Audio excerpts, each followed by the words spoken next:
Hello, everyone. Welcome back to E20's Zone TV. Of course, it's been a long day, and the weather over here has been absolutely blistering hot. I'm joined by Lucas, all the way from the US of A. What's going on, Lucas? Nothing much. It's been a hectic day. And it's quite the opposite over here. It's pissing down cats and dogs here in Annapolis, Maryland. But we push on. Mate, it is like Barbados weather over here, mate. Trust me, it's like scintillating. Can you give me temperature in Fahrenheit? Oh no, I can't give you that, mate. I ain't that bad, mate. It's about 30 degrees though, I must admit. It has been scorching today. I think if my math's correct, that's like almost 80 or about 80 degrees. Yeah, whatever it is, it's bloody hot, mate. Trust me, that's all I'm gonna say on that. But what is hot is Aguerd, mate. And like all this talk about Aguerd, Lucas. Obviously, we all see it earlier on. We're all sitting indoors, or you're asleep. You wake up and you see the news that Aguerd didn't turn up to his medical. Thoughts?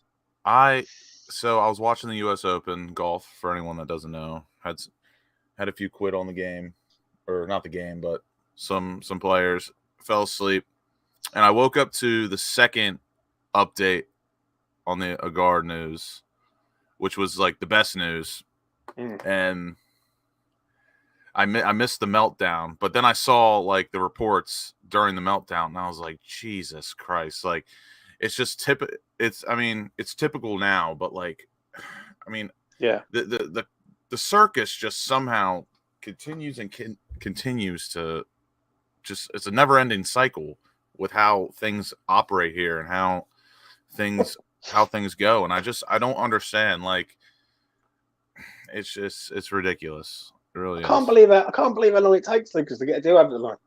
Like it is like they're rank amateurs who's never done this in their life, yeah, and they're struggling to get a deal over the line. It's just, I don't know, I just don't get it. And it feels like we can only do one deal at a time. Like I'm not asking us to be working on 3, 4, 5 deals at a time, because realistically, I don't think there's a club in the world that can do that. Maybe City, maybe they can do that, but it's ridiculous how many people it takes to get one signing over the line.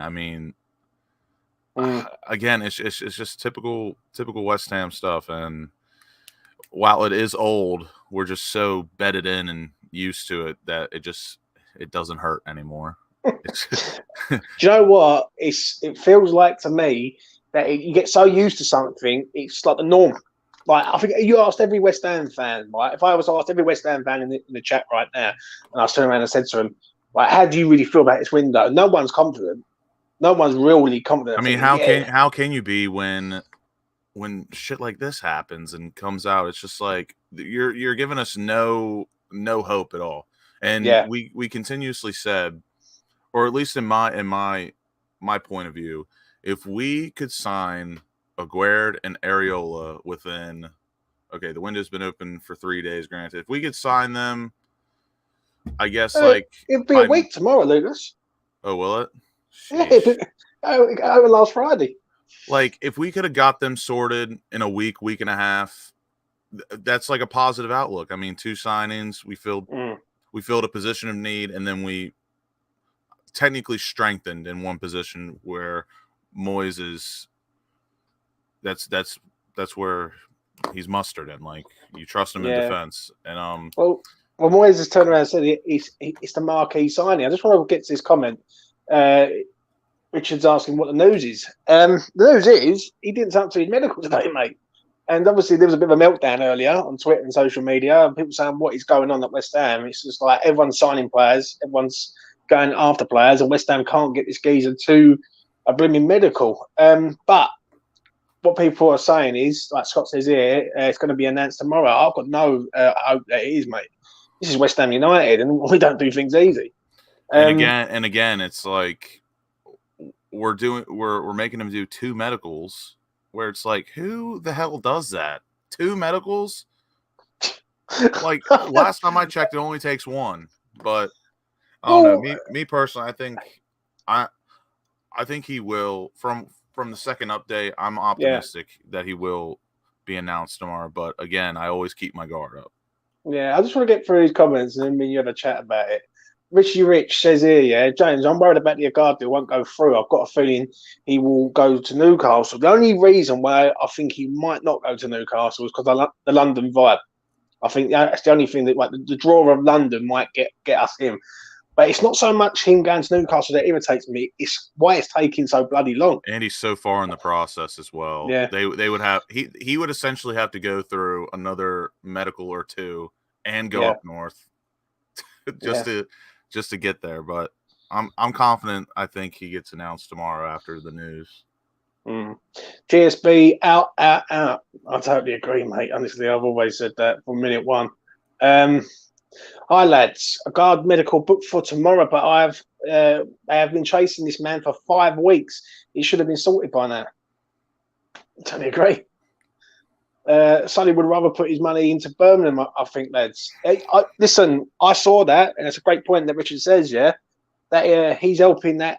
Is it Bashiri? I think his name is. We would need at bare minimum a 2-hour show to talk about how, and excuse my language, how very fucked that is. Yeah, that is ridiculous. Like, and it looks.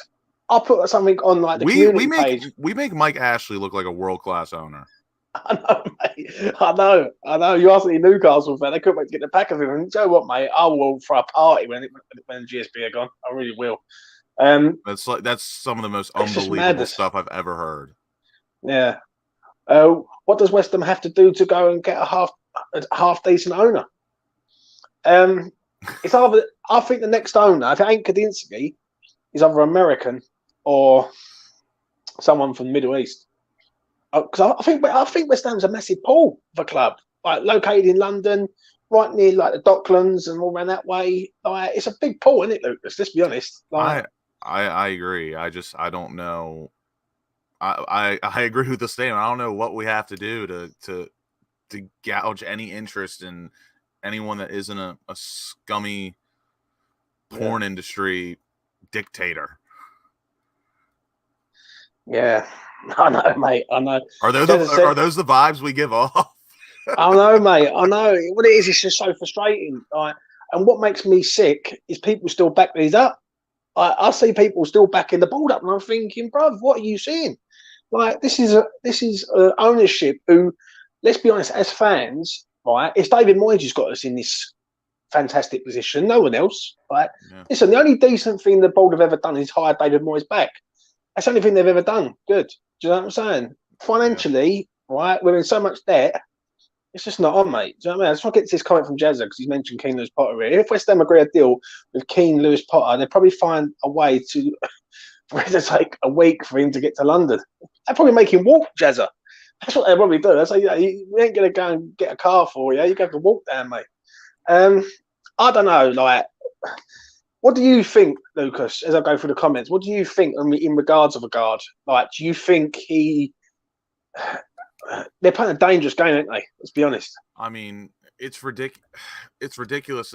First off, it's ridiculous it's taken this long to get it to happen. Because, I mean, if you really want a player, and I'm talking from like an owner's perspective, because again, you can blame David Moyes to an extent, but at the end of the day, he does not send the money, cash the check, send the check over. He doesn't do any of that.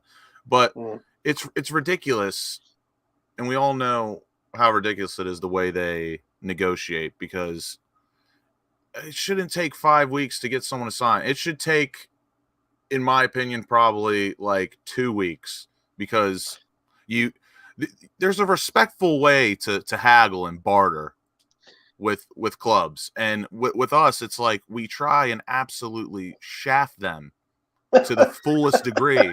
Like they want £30 million, and we offer 15. That tickled me.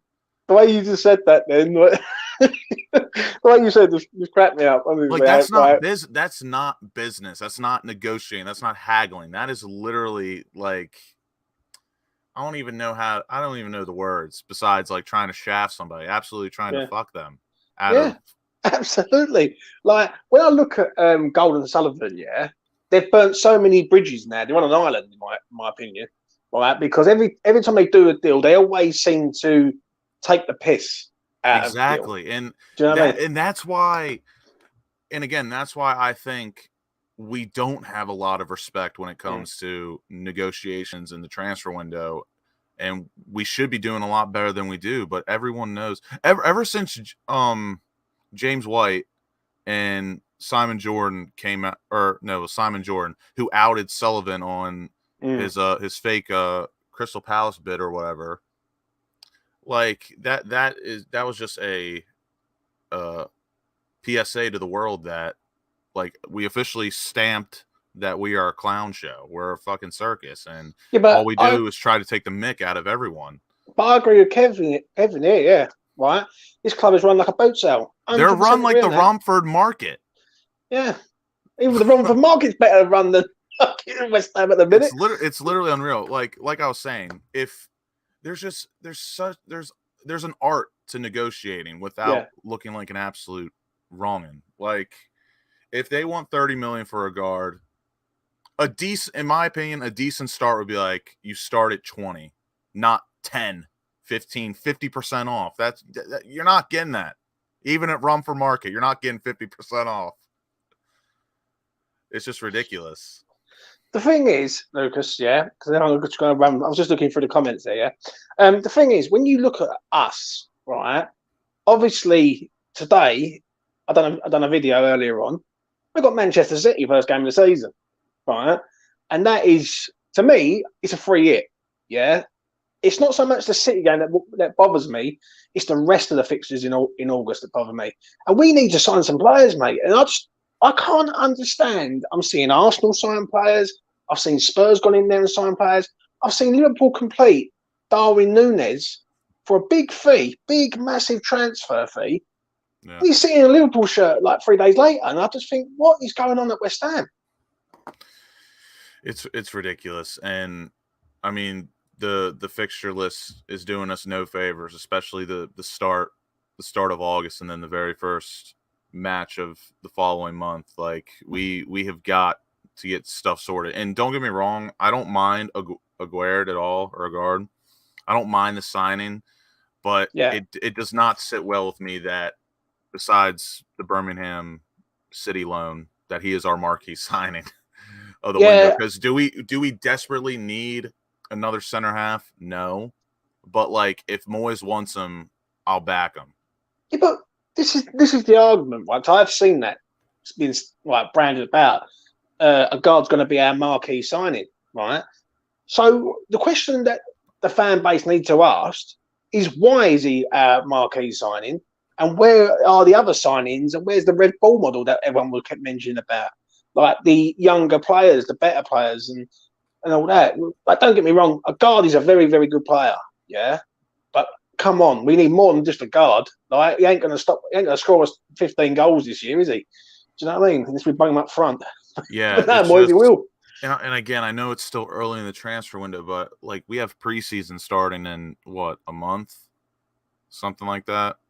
It's coming up soon. You want to get these players bedded in and knowing each other's play style, how they play, as soon as possible. And it does no one good when you bring players in like 3 weeks before the season starts. It just doesn't do anyone good. It just causes a bunch of mayhem. You don't get off to a decent start. And we need to get off to a decent start. I mean, I was looking at some other club schedules today, and I mean, our opening 6 matches are absolutely rough. Like, Man City at home, you can't expect to win that. Nottingham away, you would expect to get 3 points, but this is their first home match in the Premier League in a century, and that's going to be bouncing, mate. That place is going to be absolutely rocking. It's going to be mental. And then Brighton.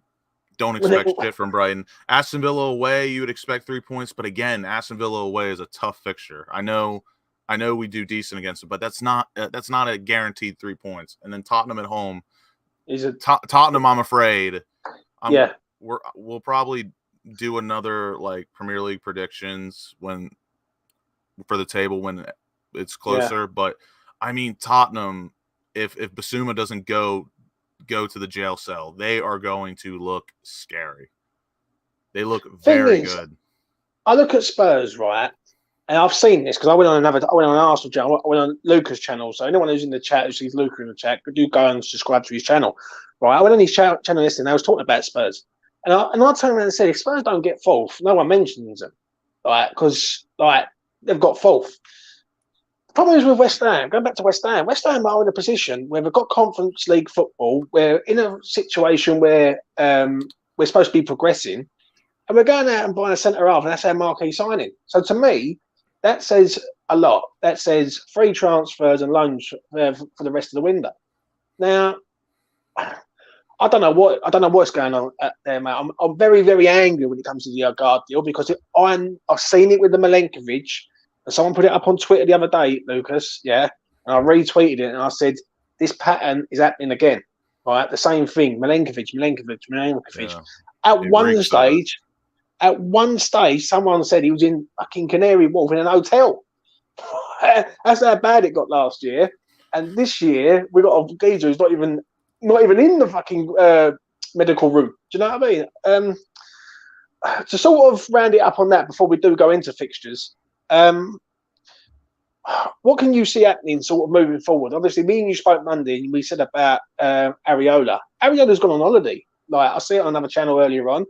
Areola's gone on holiday now, so he's not going to be back for another week, if not two. So he's not going to be signed. So what do you see? I mean, again, with the way we do business, it's hard to really be optimistic. And again, I'll always hammer home the point currently that it is early in the window, but like they never do us any favors of being creating optimism or giving us confidence because of the way they negotiate and how long transfers take and how many people work on one transfer. Like realistically, I don't think it's much to ask to be working on two transfers at once. Like it doesn't take 5 people to work on one transfer. Unless they've got one negotiator.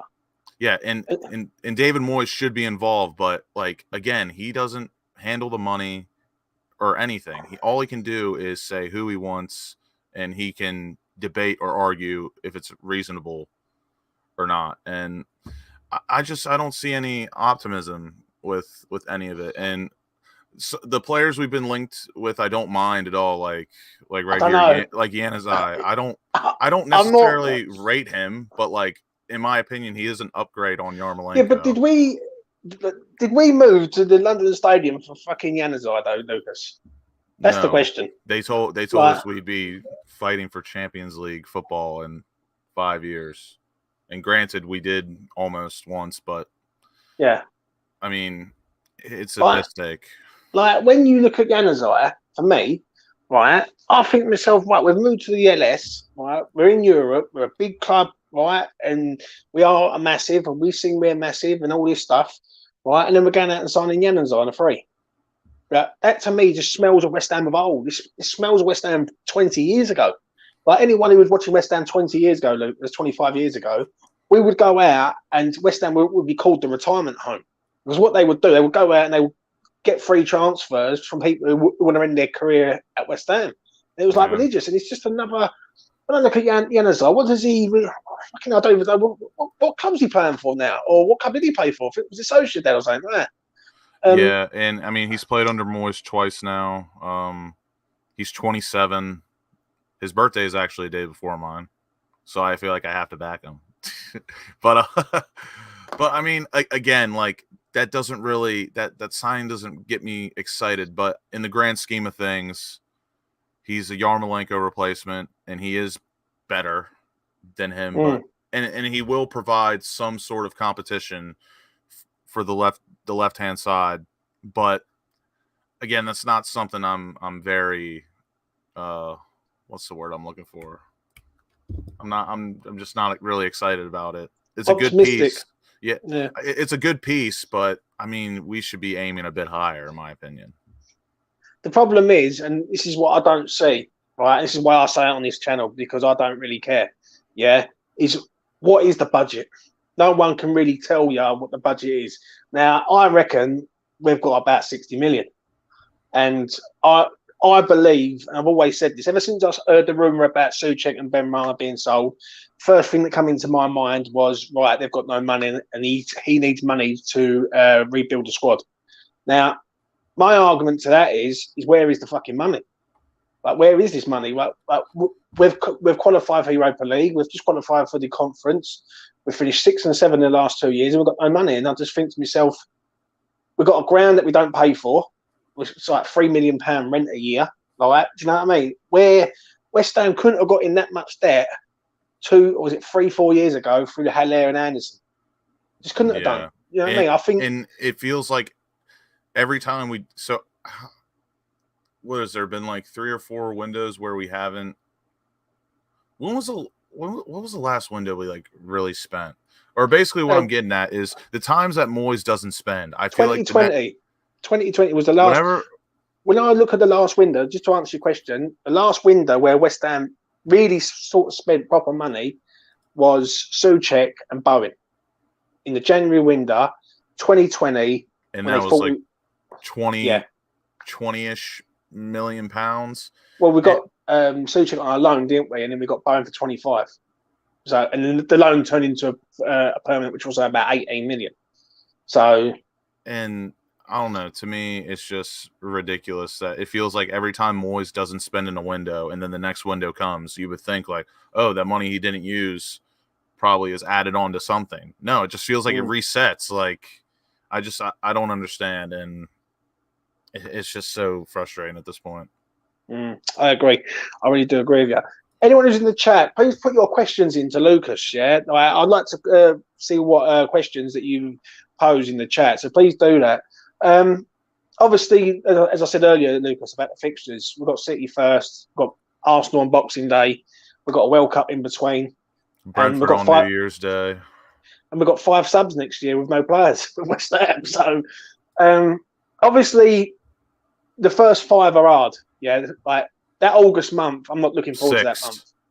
Well, if you're including the very first match of September, yeah, is it Chelsea, isn't it? Chelsea away. Yeah, and so the first 6 games are really, really tough. How many points do we need to get out of there to have half a chance of doing something this year?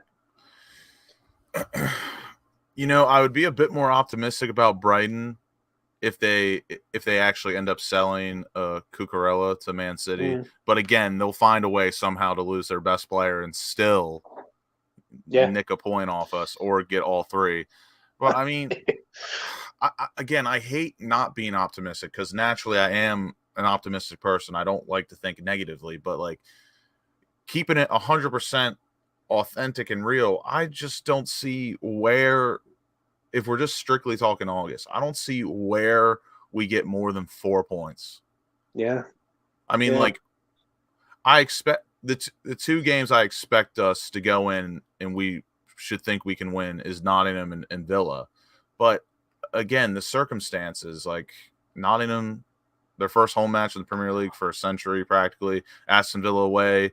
We've had good results against them home and away, but still, like, Villa away, it's no easy fixture. And then Tottenham at home at the end of the month, like I said, they're just getting better and better by the week, it seems.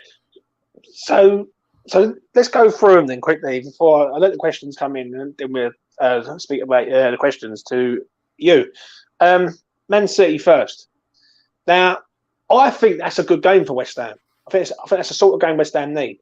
They need a game to be up for it, not a.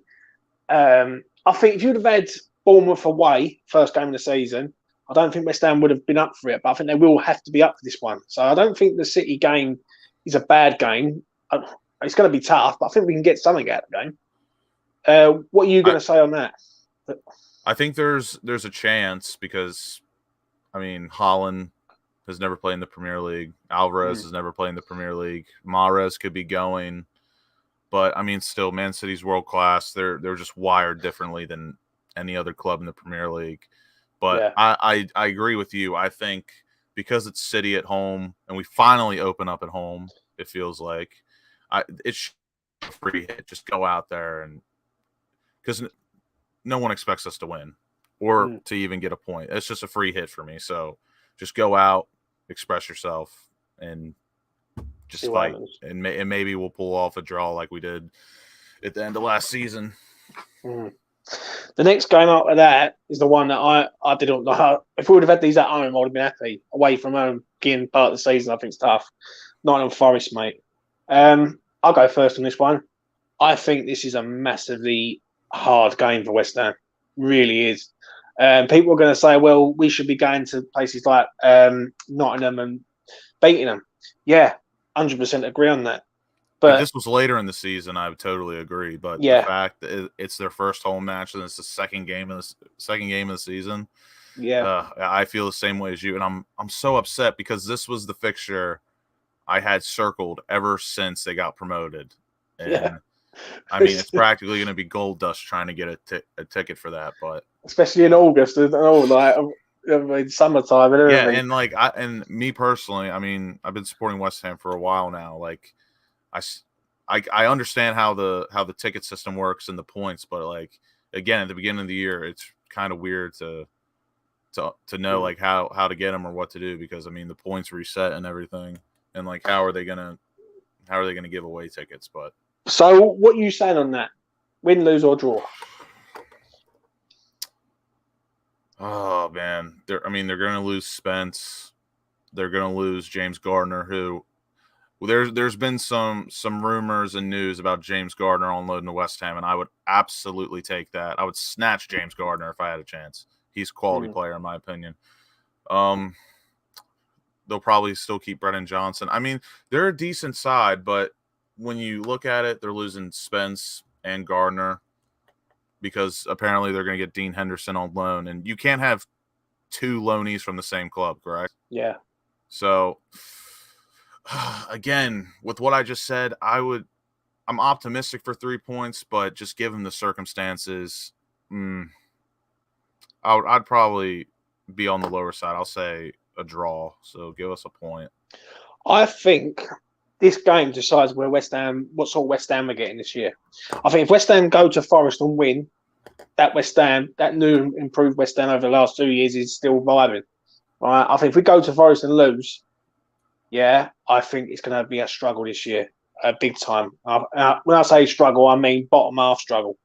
I think it's going to be a draw. I'm going to go for a draw in this one. Yeah, I think West Ham will try and hit them on the counter, and hopefully get out of there with something. I think it's going to be tough though, because that has like 1-1 written all over it for me. Yeah, 100%. The next game after that is Brighton. Now we've never beaten this team in like 11 years, and we've never beaten them in the Premier League. We have to beat this team. There's no two ways about it, right? Especially if they lose Cucurella. I mean, like, come on. It's unbelievable, Lucas, mate. Right? West Ham can't beat Brighton and Hove Albion in the fucking Premier League. It's like, that's shocking in my eyes. If we weren't playing at home, I'd tout us to lose, but because we're at home, I'll say we get a draw. Well, I'm going to go for a win. I think West Ham need to beat this team. There's no two ways about it. They need to beat them, right? Whoever we bring in, we have to beat Brighton over Albion. If we're trying to progress and be this sort of top 10, top 8 side, we've got to beat Brighton. Right? And all of this can change if we get some players through the door. Like I would be so much more optimistic personally if, like, let's say maybe like 3 weeks before the season starts, if we already have Aguerd, Areola, and maybe one other person in, I'd feel a bit more optimistic. And then maybe like a week or two later, we somehow get like I think we need Krause or Calvin Phillips through the door. I'd feel a bit more optimistic. But I mean, right now it's kind of tough. I think we need at least 5 in. For the start of the season, we need 5 players in the door. Obviously, the next one after that would be Villa. Now, we both said that's the one where West Ham have done pretty well with Villa over the last couple of years. Do you know what I mean? Beat them 3-1 and 4-1, I think it is. So I think we can beat Villa. Listen, I think Villa are a massive hype job. I do think Gerrard is a good manager, don't get me wrong, but I do think they are sort of like a hype team. And their play style just is not. Yeah, it's not good, and it's not suitable or consistent. It's not good for the long term. Like they play Aston Villa currently when we beat them twice, they play exactly the way we looked under Pellegrini. They play some pretty decent football on the eye, but in reality, there's matches where they just get absolutely reamed. I totally agree. So what you're saying, a win against Villa? Because of recent history, I would have to say yes, and we do play our best football when we soak it up and we counterattack. And Villa, again, like they buy, and there's really no cohesion. And then the big one, or it is a big one, Spurs at the LS. This is a game that I absolutely hate. What date is it, Lucas? It is Tuesday the 30th. Wonderful. So that's a night match. And those will probably most likely get pushed back because of Europa Conference League. I don't think that one will, because I don't think the Conference League will start till September time. So I think that game will play. What do you reckon? Our playoff, our first playoff like qualifier, whatever it is, it's on the 23rd. Of what? August. July?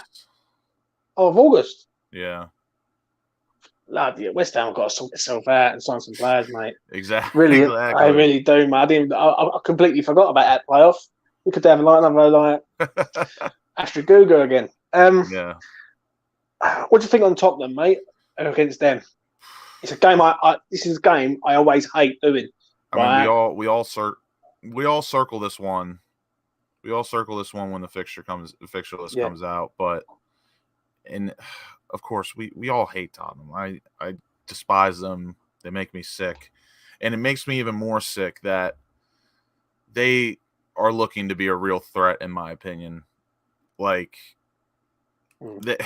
they seriously look very decent.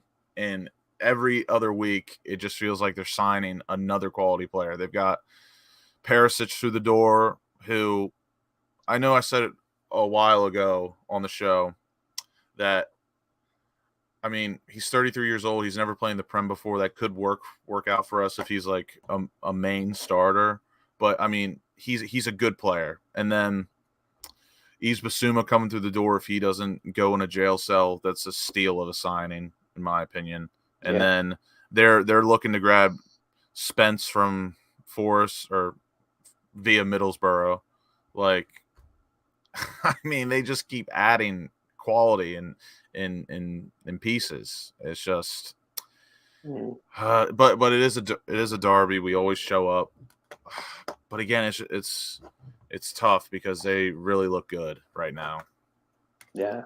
So I mean, I'll be optimistic and say a draw. I'm going to say a win, mate. And I'll tell you the reason why I think we could beat them. Right, it's a night game. I didn't realise it was a night game until you just said. So a Tuesday night game at the LS, right, under the lights. Everyone's going to be there early because it's Spurs, and we all know how much we don't like Spurs. So I don't know. I think the West Ham vibe might just get us over the line on that one. Yeah, but by the time we get to Spurs, we're going to have to see how we've been in the first sort of 2, 3, 4 games. Do you know what I'm saying? Because if we've been very good, then Spurs are no fear to us. Yeah, if we've been awful, then the last thing I want to see is West Ham get a good hiding by them. Of all the things, do you know what I mean? And then after that, it's Chelsea away, mate. And I don't know what to. I think Chelsea we can get something there because I don't think they're the Chelsea that what they once were. But it's such a tough first 6, isn't it? Do you know what I mean? Like I said, I just don't know where we're gonna get points from. But at the end of the day, even though I am upset about our opening fixtures, because I always feel like we get absolutely reamed the opening 2 months. Like they just throw the whole kitchen sink at us, really. Because I mean, let's be honest, 3 times in the past 4 years now we've opened up against Man City. I mean, and then you have Liverpool, 4th year in a row they've opened up against a newly promoted team. I mean, someone make sense of it, please. Like, it's just not a coincidence. 1 is luck, 2 is a coincidence, 3 is on purpose. I don't know what 4 makes it. Corruption? I don't know. Unbelievable, mate. That's what it makes it. Well, let's start with these comments. I think Moyes is getting 6th or 7th has given the board a reason not to spend, expecting him to do it again with minimal outlay. However, I don't think Moyes is blameless. Should have spent to improve. I agree with Paul there. Like, I think Moyes is in. I think the moment my attitude changed towards Moyes, and I've got people on this channel who literally don't want Moyes at the club. Yeah, and I've had him in my chat before. Don't want him here.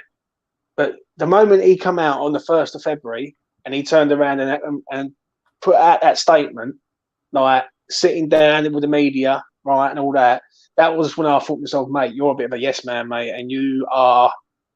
Like, and at the time, Moyes at a stature where he could have went anywhere. He could have went back to Everton. He could have went to Celtic. He could have went anywhere, yeah. And I think that's when my attitude sort of changed on him. But I do agree with him. Moyes is not blameless on that. It's just tough. It's tough with owners that we have. They're not very. They don't take criticism well. They're not creative.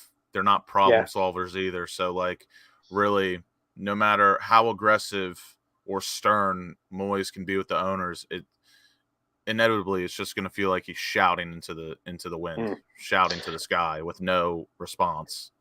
Yeah, I agree, man. And again, if he does what I say, he could end up like Stuart Pearce the first time and just you're done. Like, we're not bringing you back. It's like what Kevin says here. Yeah, Moyes has to get this right this season, or the board will throw him under the bus. Like I said, it's a horrible and tough situation because he's overachieved in the circumstances that's been presented to him with money, squad depth, and the owners. But if he comes out, voices his opinion, the board won't be happy. I wouldn't say they're very reactionary, but they are spiteful fucking people. Like I said, like Stuart Pearce said one thing about them on Talk Sport, I think. Yeah. And they didn't bring him back the second time. Or was it the first or second time? Second time. They didn't bring him back because he criticized him. And what if Moyes does that? Again, they're spiteful people. Yeah, but I think what it is, some people say, oh, yeah, you can't expect the manager to ridicule his employer.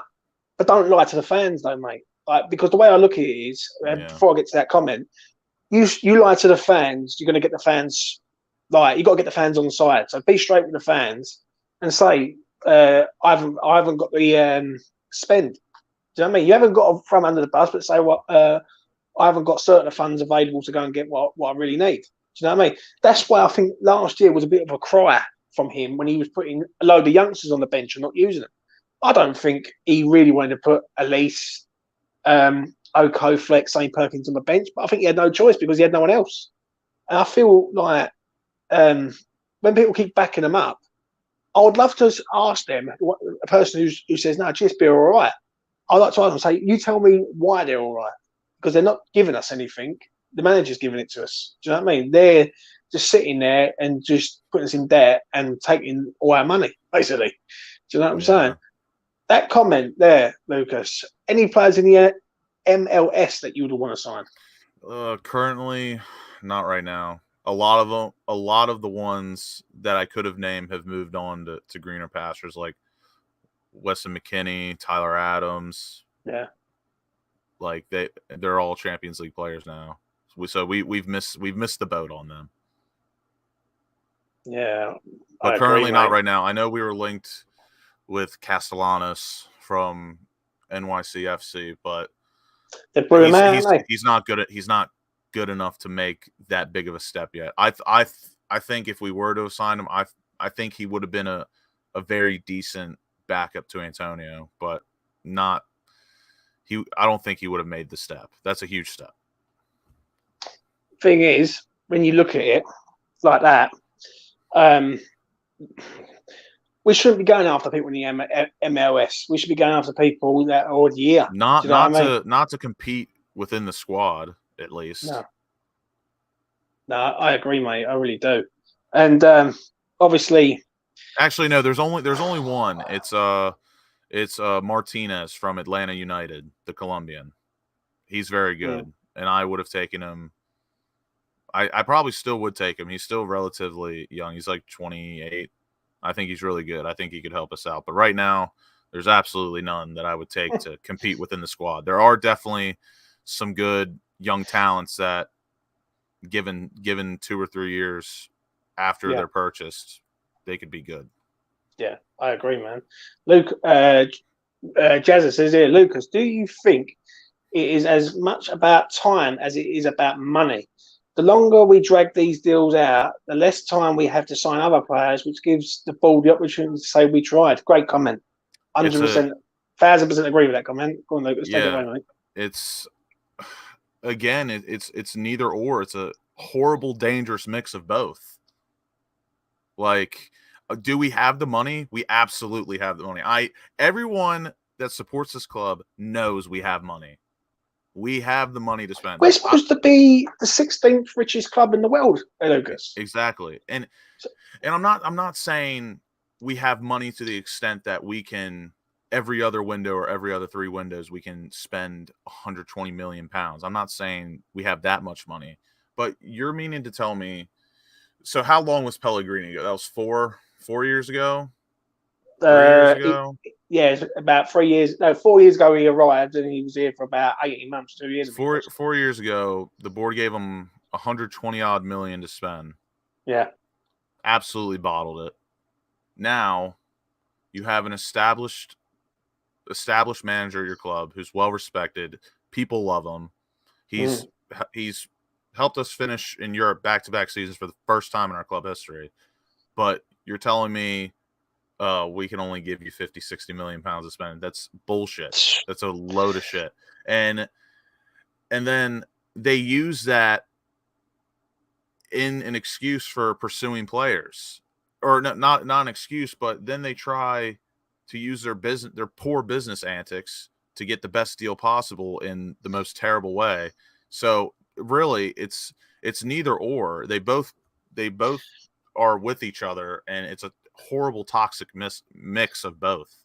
Yeah, but the problem is with this sort of thing with GSP, and listen, not a lot of channels talk about GSP, because they don't want to get into like the politics of it.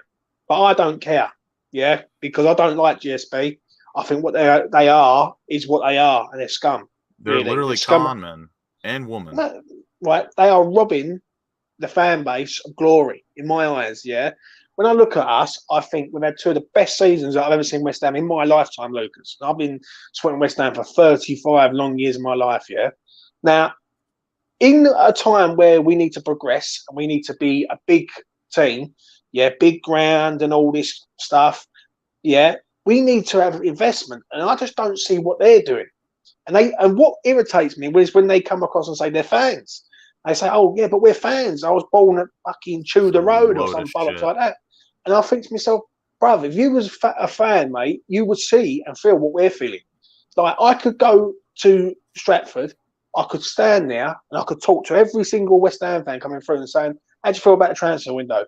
And 95% of them would turn around and say the same thing as how I feel. The 5% will probably say, "Oh, I don't know, why are you panicking for? It's only a week old." And I'm thinking, it's a week old, so that's a week less that we've got. Do you know what I mean? Yeah. It's just terrible. It's in my opinion, again, it's just a terrible mix of both, acting like we're skint and then dragging things out and using the excuse that we tried. If you tried, you wouldn't be offering 10 million pounds to a club for a player that are asking 30. If you were a decent human or a decent negotiator, you would start at like 20, maybe 25. Like, meet them somewhere halfway, not try and shaft them completely. They're not. This is my thing. I think GSB think they're wittier. They're wittier than they are, and it's like, no, you're just making a clown of yourself. You're literally making an ass of yourself, thinking that these other clubs are that stupid. They don't know what they have. They know exactly what they have. Why do you think your negotiations drag out for 5 weeks? Do you think West Ham drag out the negotiations? But what Jazz is saying is pretty bang on. Yeah. Do you think West Ham drag them out for such a for a team like Newcastle to come in and go, right, we're having? Yeah, I think they drag it out solely because, one, they try and fill our heads with with false narratives that we Yeah. tried, and then you add that on with that they're awful businessmen and negotiators, and they literally try and they get players for pennies. Like, we are never going to get like Sufal and Suchek for what we got them for again. Like, those are two absolute steals that I feel like Slavia Prague knew who they had, but like, to them, the money we were offering, that's like a lot of money to them. Yeah. And we got lucky. We cannot do that with European clubs within the big five leagues. That's just not going to happen. I've got to answer this because I've been itching. Yeah. He thinks he's going to try and troll me, but Hugh don't exist, mate. I've already Googled his name from the other night, bruv. But Brendan Johnson, Spence, and Keane Lewis Potter, pick one of the. If you could choose one of them three and not Hugh, who would you have, Lucas? I can't lie. I watched the last show or the two shows before. Yeah. When he put Hugh. I was like, mate, I've never seen that game in my life, mate. At Blackburn, mate. And I follow football like religiously. So, literally, if you could when you said the name, the first thing in my head that popped up was, "Ladies and gentlemen, we got him." Yeah. if I had to choose, you want me to choose one? One out of three, because the other one is like probably David Sullivan's fucking brother or something. Keane Lewis Potter all day for me. You already know where I stand. Yeah, I agree, we run mate. The fan club, mate. I've already I followed him on. Mate, I will DM him on Twitter, mate, and say, "Do you want to fancy coming to the east side of London, mate?" That's what I'm going to say. I'm fine. I've got to answer. This is a good comment, I must admit, and I don't always agree with this man. Schmeigel. Yeah, but I've got to be honest. This is a great comment. It's the lack of ambition that pisses me off. We are an attractive club, in my opinion, London club, European football, great fan base, and great stadium, and that to me says it all. That's exactly how I feel. We've got the best fans on the planet, right? And I'll never forget what Nicky said from West Ham Fan TV. Yeah, he was on on another channel. I think it was on like Robbie Lyle's channel or something. Yeah, and he turned around and said West Ham are the best fans going because West Ham will fill up anywhere where they go. West Ham could go and get battered, yeah, and they will still be there, right, in their thousands. You know what I mean? And people travel from East London to North Yorkshire to Scotland to America to wherever. Literally, no matter what, like and no matter what, and they always find a way. And that's the working class of this fan base. No matter what, they always find a way. And that's what it is. This club is a working class club, right? Always has been, right? From like Thames Iron Works days, all the way through, yeah. But the problem is, that's what upsets me more than anything. That's why I do this channel, mate, because I feel a lot of people have gone very like corporate in this, and I look at them and I think, right, are you in it for a pound note?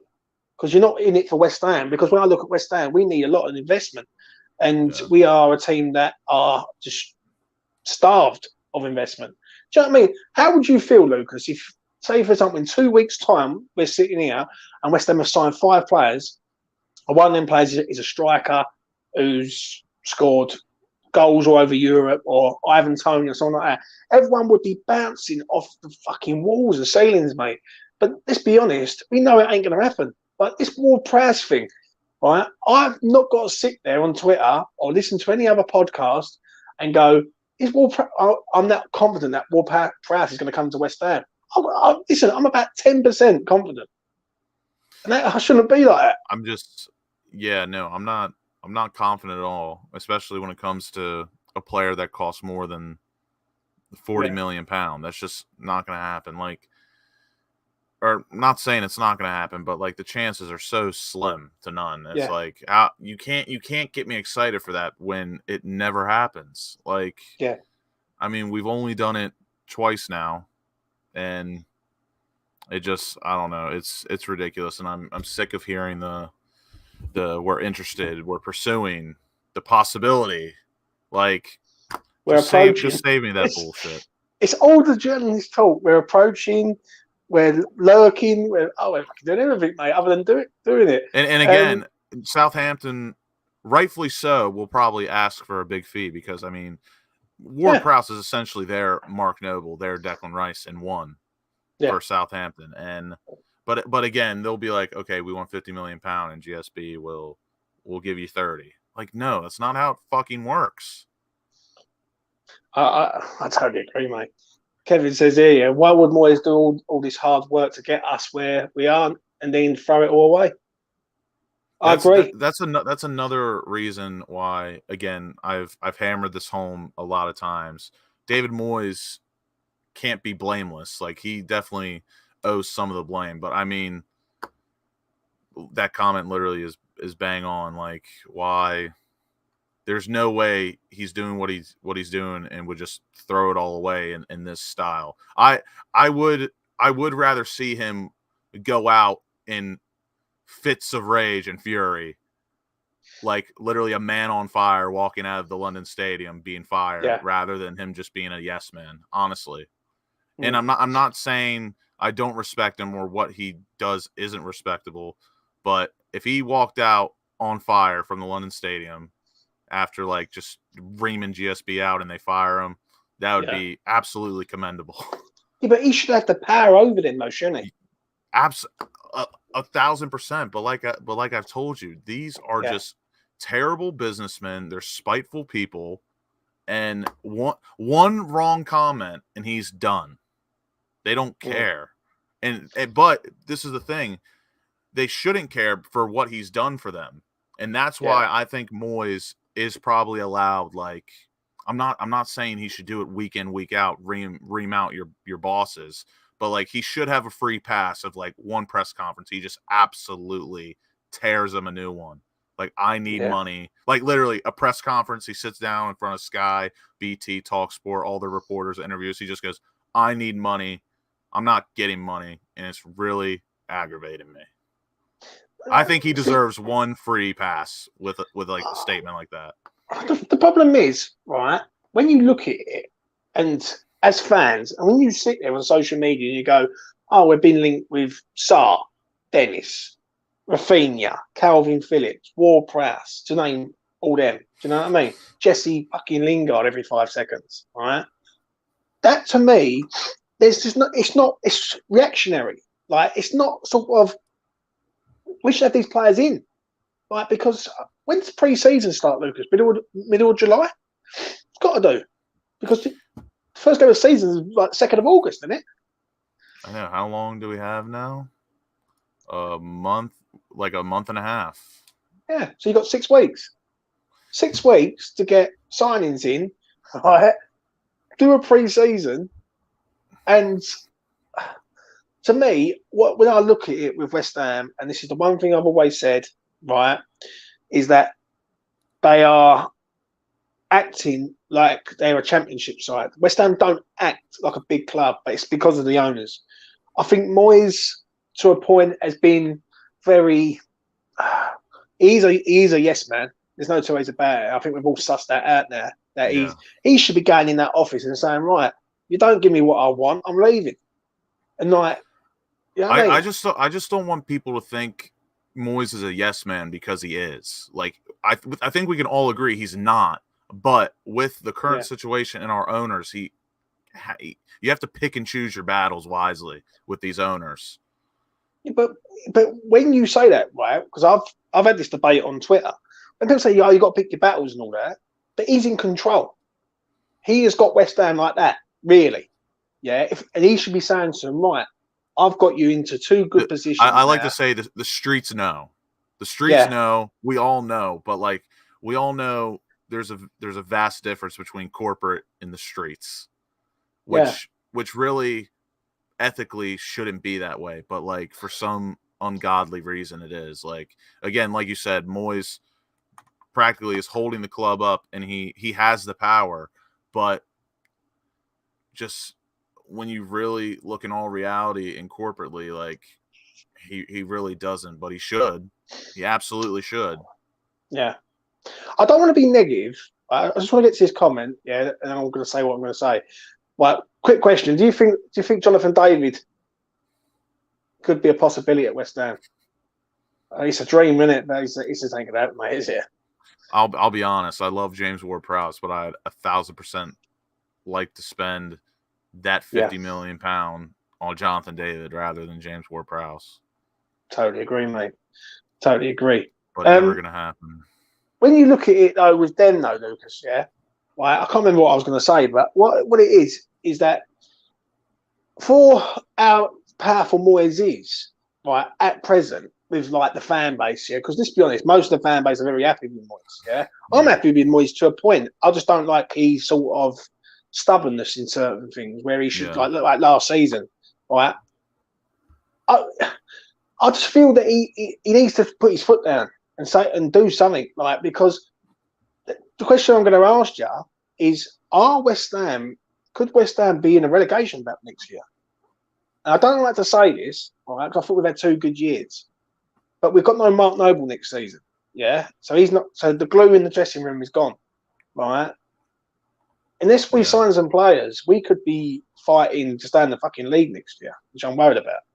What do you think? I mean, we've already done it twice in the past 4 or 5 seasons. So, I mean, really, I don't think we're ever going to escape from that unless we stay consistent for another 5 seasons. But, I mean, I don't see why it's not in the realms of possibility because, again, we have European football. We're losing 5 players. We have yet to replace any of them. Like, I forgot to mention this. I think the Areola situation is almost annoyed me more than Aguerd because it's like we literally just had this guy on loan. We have talked PSG down from £11.5 million to like 8 or 9, and they're still willing to negotiate with us on his wages even after we buy him. And we still haven't gotten that solved or situated. That annoys me. But again, I mean, we're playing in Europe. Who knows how seriously we'll take this competition? For all we know, we could pull a Tottenham and really either just bottle it or not give a shit. Hopefully we do care because, I mean, at the end of the day, I would like to see us win a trophy. But again, European competition with no depth. And let's be honest, we were extremely lucky last season with injuries. Yes, 100%. Like Michail Antonio somehow, some way, did not snap his hamstring. I know Zuma got hurt at a bad time. Ogbonna obviously got hurt at a bad time. Yeah. But again, like relatively speaking, like in a typical West Ham season, our injuries were not bad at all. When you do weigh it up, you give it a nail on the head there. Right, you really have. When you weigh it up, we only lost Bowen. We was lucky that we only lost Bowen for 2 or 3 games, but and from the Zuma injury, came back. Yeah, and we lost Cresswell. And don't forget, we lost Cresswell for 8 weeks from December all the way through to the end of January for a little bit. Yeah, and like the problem is that until we start seeing some signings, I don't think the fan base will be. Fan base are looking forward to the new season, right? Like today, when I woke up, I was up early, right? We're looking forward to the new season, but I want something to happen at West Ham where I go, you know what? Yes, all right, this is a bit of us. I was up at 4 a.m. sharp for the fixture list, and again, we're always going to be excited for the new season and seeing these fixtures out, but like again, it's just the same thing every year. Where I'm excited to watch West Ham again, but what am I supposed to expect? Like, I still don't understand seeing people on Twitter, Facebook, wherever saying like, "Oh, all we need is 4 signings," and it's like, no, we need so many more. We need at least, in my opinion, 6. Because have you seen how many games we've got in October, Lucas? We've got 6 games in October. Right, and you still have to add in Europa Conference League if we make it that far, and 2 games in the conference. So we've got 8 games in a month, and people are saying to me, like, I've heard that saying, they need 4 players. I'm thinking, bruv, what planet are you on? Like 4? You know what I mean? We need to bare minimum replace the players going out, and then at bare minimum we need to add at least 2 more. Yeah. Realistically, Yeah. we need about 8. I think if we sign 6 players, and I think if you said, right, Frederick's out, Ashby in, that's a like-for-like replacement in my eyes. I Yeah, think Ashby's a better I'd player, agree. yeah? And then I think, even if worst case scenario, if you wanted to move Ben Johnson to left back and he competes with Cresswell, or at bare minimum is a very good backup to Cresswell, or vice versa, I could get over that. Even though in my opinion I think left back is arguably the most important priority for us. But I could get over that bridge because Ben Johnson is a decent left back, even though that's not his natural position. But we need players. Squad depth is the word I keep saying. Our starting 11 can compete with anyone in the Premier League, anyone in the world, and it's a fact. We've shown it. 100% agree, mate. I won't say in the world, but I mean, when you draw Man City, you almost feel entitled to say you can compete with anyone in the world. But like our starting 11 can go up against any other squad in the world, and I'd be confident. But it's always our squad depth that fucks us every single time. Like even if we do have 5 subs next season, which we do, we're not going to use them all. We barely use 3. Yeah, it's true. It's true. Like, let's be honest, we always knew what the subs were when they were coming on. Ben Run was coming off, and Vlasic was coming on, and that was about it. I'm tired of every single season and every single window. This is the most important. This is the turning point. This is where we find out. Like, it should not have to be this way every single window, every single season. Like, I would so enjoy my life if we had like a 2 or 3 year run where it's like, we might not need to do a lot this window. I think we're good for the next season or 2. But again, because of our owners, we are never going to be set up like that. And for as long as they're here, we're going to have to keep using those words and those phrases. Well, bang on point. This is. I'm going to ask you something else before we wrap up, mate. In a minute, yeah. I don't like the guy, but Simon Jordan on Talksport makes a valid point about Golden Sullivan. For all the Phantom bids that they have put in, so they can come out afterwards and say we tried. They got Simon, and I will never forget. I was in my bed watching live. Yeah. Because they do go live sometimes on YouTube. And he said that, and I was like, and I'm not a huge fan of Simon Jordan either. But at the end of the day, I do appreciate that he's a very stern guy and he keeps it real. He's straight 100%. To the point. Yeah. Which I think if you don't like it, at the end of the day, he's straight to the point, and most of his comments are fair. But like I said, I don't like the guy. But that I'll never forget when he said that live. I was like, oh my God, someone finally has like said it, because we all know Jim White is like, he's an undercover, he's a GSB puppet, and he'll leak anything he gets his hand on or take money from them to say whatever. He'll always. I can't remember what it was, but do you remember when David Sullivan went on there and he said he put? I remember now. It was Tarkowski last year or the year before. He said about Tarkowski coming to West Ham, and he goes, "Oh yeah, we've put a bid in of £40 million or £35 million to Burnley for Tarkowski." That's how clueless the geezer is when you're broadcasting how much you're spending on a player.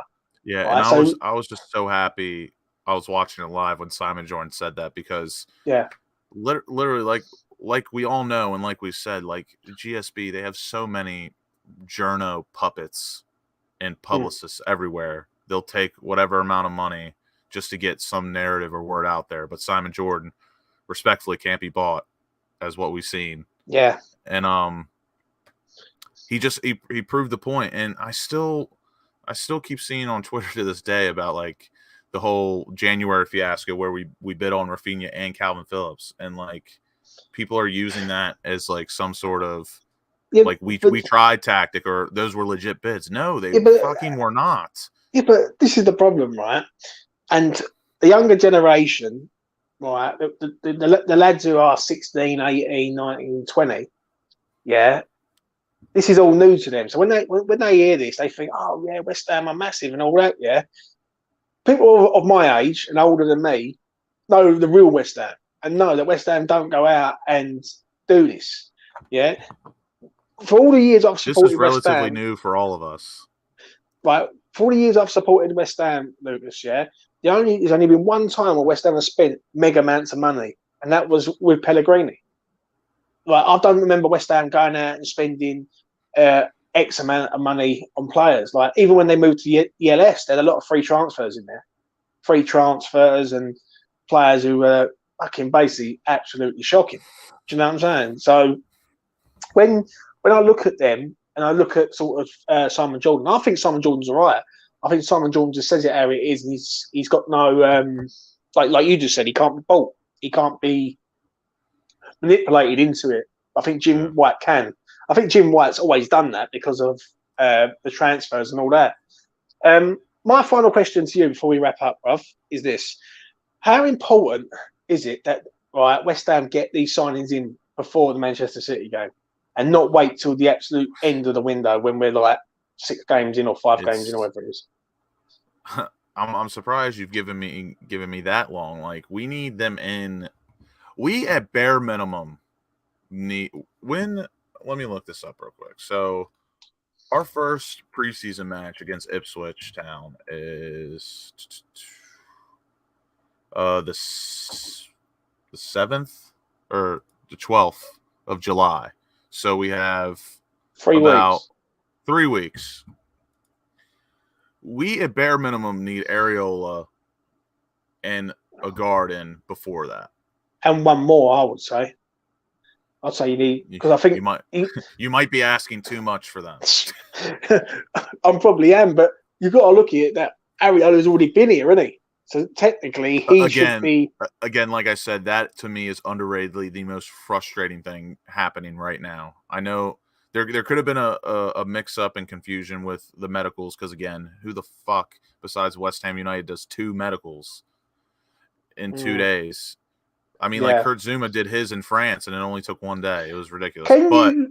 But we need to get 2 or 3 players in by the first preseason match. Like we need a guard, Areola, and then I would like to see an attacking player to get bedded in full preseason. 100%. Can you tell me when the window shuts? I think it's like September the 1st. I think, or it might even be shorter than that because of obviously the season starts earlier. July 1st? Or no, not July 1st. I don't know what. Or it might be July.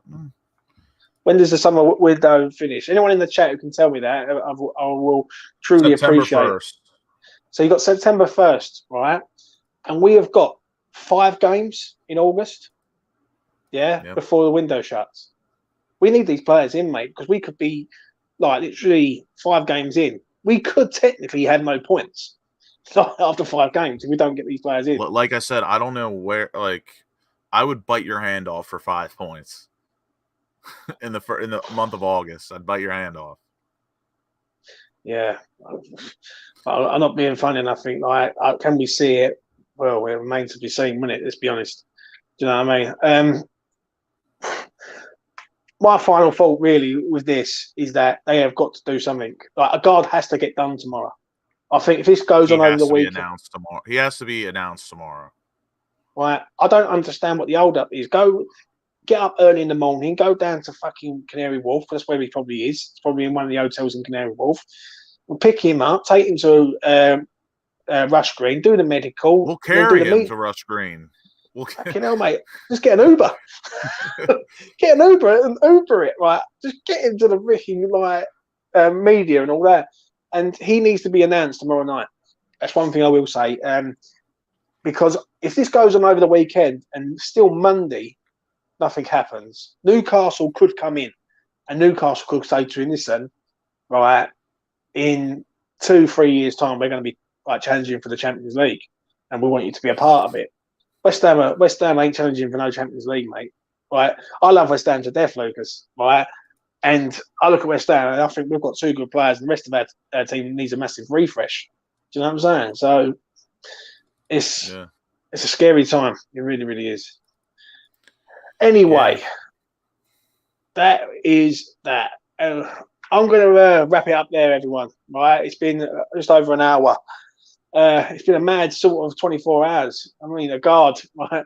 Is he, ain't he? Who knows? Well, we don't even know what's going on, but all I know is he needs to be signed at West Ham. And if Newcastle do pick him up off us, I think there will be an absolute meltdown from the fan base. This could be a Dean Garner situation all over again. Absolute fan base going berserk and saying, like, what is going on?